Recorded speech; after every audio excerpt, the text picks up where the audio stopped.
Dissabte, prèviament a la celebració de la 34a edició de la mitja marató Granollers-Les Franqueses-La Garriga, va realitzar-se la roda de premsa de presentació dels atletes d'elit.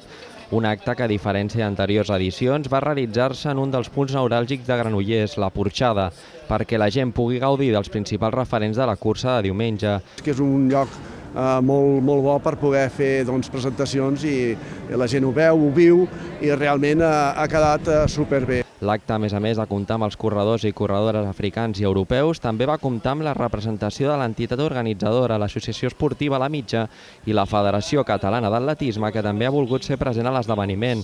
La filosofia d'aquesta cursa és concentrar els atletes d'elit amb els populars per poder celebrar una jornada festiva d'atletisme.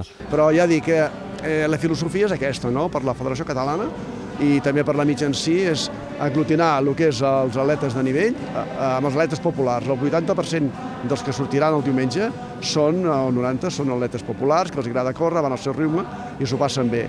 Com no podia ser d'una altra manera, els diferents alcaldes i alcaldessa de les poblacions per on transcorre el recorregut de la cursa han assistit a la roda de premsa per desitjar sort als participants, un acte que va concloure amb la fotografia de la samarreta oficial de la mitja.